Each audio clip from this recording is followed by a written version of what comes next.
I am not going to call them kids. They don't deserve that title, being called kids, because they make some very adult decisions. By shooting at us, killing our dog, just running wild out here in the streets, doing what they think anything that they want to do. Absolutely no parental supervision whatsoever. This is going to stop. At some point, this is going to stop. They're killing each other, trying to kill us. It is going to stop. I can guarantee that we're going to do everything in our power to put a stop to this, and we're going to put as many in DJJ as we can. I know DJJ is overcrowded, and people will say, well, we don't need to put these young people out here. It's terrible and stuff. That's exactly where they need to be, is behind the wall, behind the fence, because there's nowhere else that we can protect our citizens except for having them locked up. And so those out there who think, well, it's the holiday season, we need to let them all go home and spend Christmas, they ain't going to do nothing but come out there and rob and shoot and hurt people. They need to be back there. DJJ needs help. They need a bigger facility. They need more people, because these young people are more violent and violent every single day. And we are seeing it here in Richland County. Again, this is the third week in a row I've stood up here and talked about a shooting that's involved young people. Car was stolen in the city of Columbia yesterday about 9:30 a.m. Last night a little bit before 2:30. This morning a little bit before 2:30 a.m. Our deputy spotted the stolen car.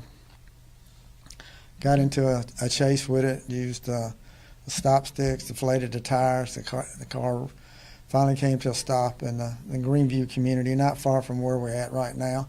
Doesn't have anything to do with Greenview, just that's where these little thugs ended up driving. One stayed in the car, two of them took off running. Our K-9 deputy, Alan Ware, and his K-9 Boomy was there. You see both of them right there. The dog took off after the suspect. Got out of vision, the vision of the K-9 handler. Shortly thereafter, K-9 handler and other deputies heard shots, and I'm going to play you those shots in just a minute, and you're going to hear them. Heard the shots. They ran to where they heard the shots. They were able to find Boomy there, but had been shot at least 3 times, we feel like. Had the vest on. Boomy had his vest on, but the way the shots were, they were up underneath the vest, and so the vest was not able to save the dog's life. The dog was probably dead at that point. Very fatal shots.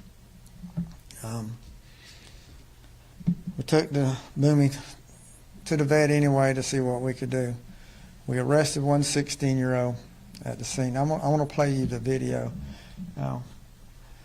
Shot spotter. This is what we have throughout the Midlands. Not all over the place, but last night, just in the Midlands of Columbia, 44 shots that shot spotter picked up. 44 bullets were fired last night throughout the Columbia area. If you don't think this is dangerous and this is not a war zone that these young people are doing, then you're fooling yourself. So I want you to listen very closely, because you're going to hear the shots, the 5 shots that were fired that took our dog's life.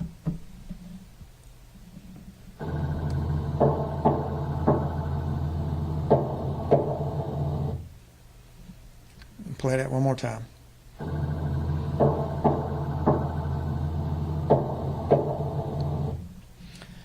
We found shell casings, and we also found a pistol. The pistol we found matches the shell casings, and probably going to match the bullets that are still in our dog. It's hard to describe the emotions that our people have. This is the third dog we've had killed this year. This is the second dog we've had shot. First one we had shot had to medically retire because of being shot. Teenagers, young people who just do not care whatsoever. The 16-year-old that we've arrested, that's what he's charged with, obstruction of justice, misprision of felony. Had an ankle monitor on that he hadn't charged up since December the 4th. DJJ had a pickup order on him, has not been picked up. Has a very long, lengthy record. Recently was in DJJ for, I want you to listen very closely what he's in DJJ for, choking out a police officer. And here he is in our community on an ankle monitor that he is not charged up, so which means it is absolutely worthless. But here he is out here involved in a stolen car and the killing of one of our police dogs. We have 2 more that we're looking for. Now, going back to the other one, I can't tell you his name. The law doesn't allow me right now to stand up here and tell you what his name is. And I think that is a miscarriage of justice that I cannot tell the community who this person is that was out here this morning. 16 years old. I hope most 16-year-olds will not been about running the streets in a stolen car this time morning. We're looking for 2 more, probably 16 to 19 years old, 2 African-American young men that we're looking for that was involved. We have videos of them from our dash cams in the car. We're going to find them. No doubt. No doubt whatsoever we're going to find them. So wherever you're hiding, you're not going to hide far enough that we can't find you. Whatever rock you crawl underneath, we're going to lift that rock up and we're going to get you. Smartest thing you can do is come turn yourself in. If you've got parents that care about you, they need to bring you in. You got friends that care about you, they need to bring you in. But if you don't come in, that's fine. We're going to find you. I guarantee you, as I'm standing here right now, you're going to be in jail. And if I had to bet money on it, you're going to be in jail before Christmas gets here too. That's a guarantee. It's frustrating to continuously have to talk about these young people and what they're doing. I want to go back to our deputy and the dog. That's what we need to focus on right here. We need to focus on how dangerous it is that, these deputy sheriffs, these canines, what they encounter every day that they go to work. That's who we need to be praying for. Prayers aren't working for these young people. That's who we need to be praying for right there.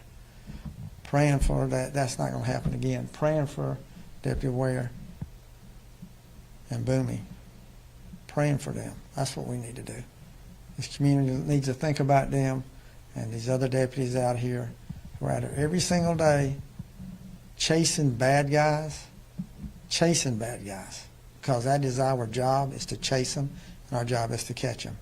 And unfortunately, you have that happen because we're dealing with some very dangerous people out here in our community. So, questions? So, Sheriff, just for clarity, you're looking for an additional 16-year-old and a 19-year-old outside of the 2 16-year-olds? No, we're looking for 2 individuals that we believe are between 16 and 19. Okay. We haven't identified them yet. We're right there getting them identified. They're probably in that age group. But we have 1. We're looking for 2 more. There's 3 total. How long has the canine been with the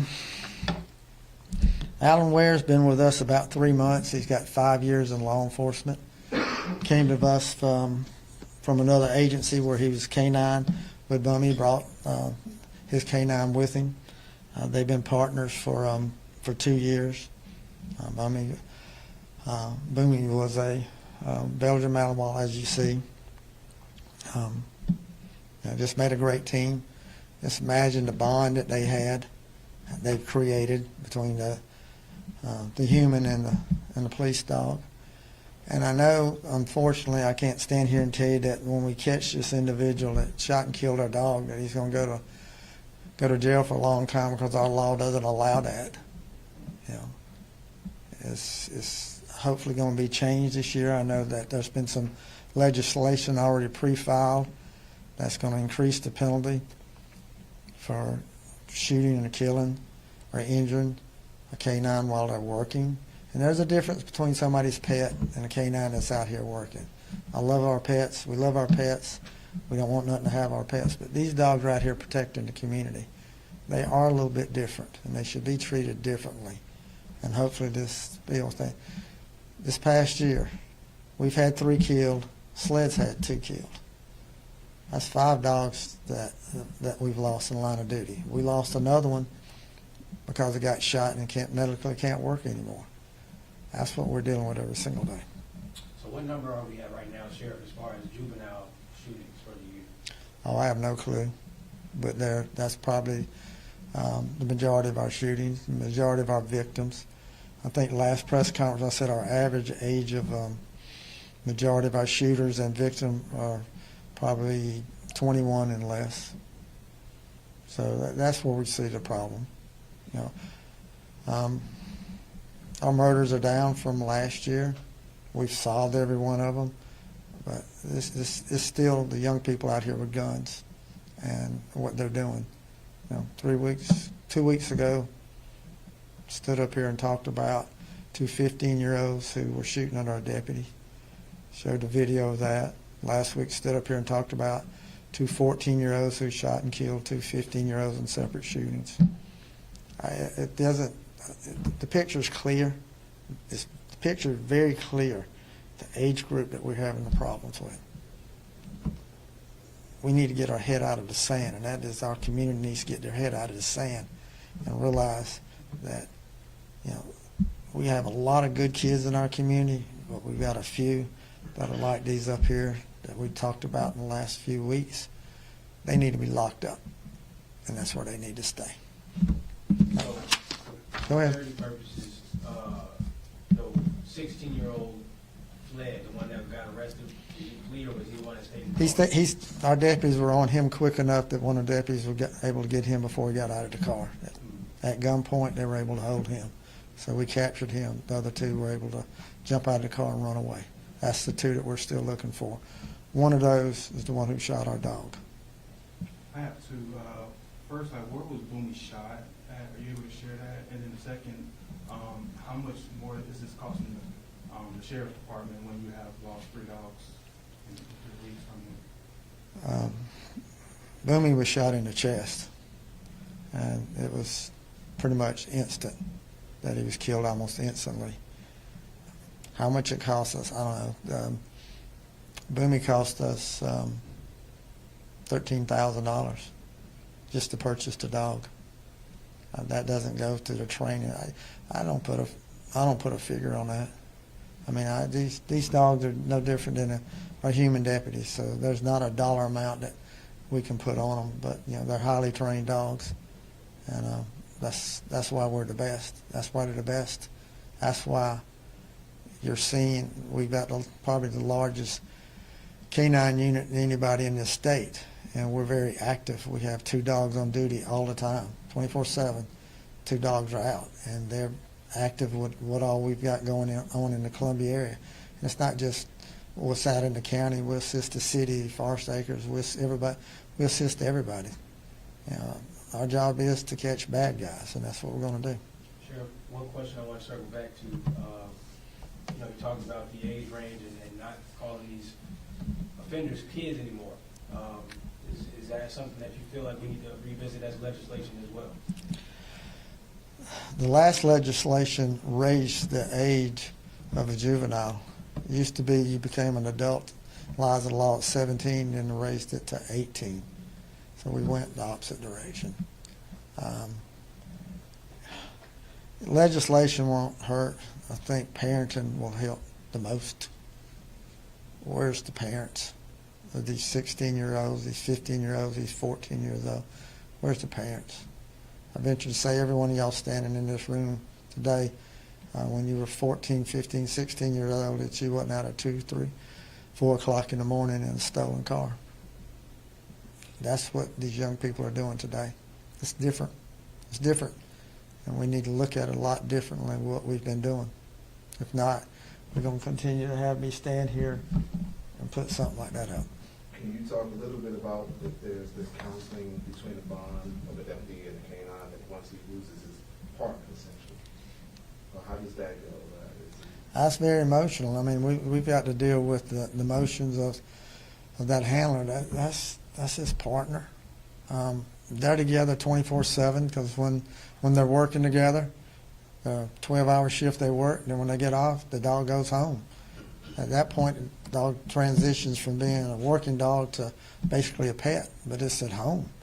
That handler spends more time with the dog than they do with anybody else in their family. The kids, their spouse, their friends, it's more time. So there's a bond because they're there to protect each other. That dog we saw last night or this morning gave his life to protect his handler. That deputy is willing to do the same thing to protect his canine. That's a bond that is hard to imagine that how strong it is, because it is. Just think of those, if you have a pet, your dog, how you feel. But you and your dog don't strap on a gun and a vest on the dog and go to work and have people shoot at you and kill you. That is the difference. So there is a bond. So there's a lot we got to deal with that. Not only with just that, with Alan Ware, but also with everybody in K-9 and everybody in this department. This, can't get much more tragic. Sheriff, one question I have for you, what programs either implemented or planning to implement does the department, work with the county on or with the city or whatever the case may be to prevent gun violence, give some outlets, some resources for the youth so that this isn't the case? I know we talk about, parenting a lot, but what options are out there for you?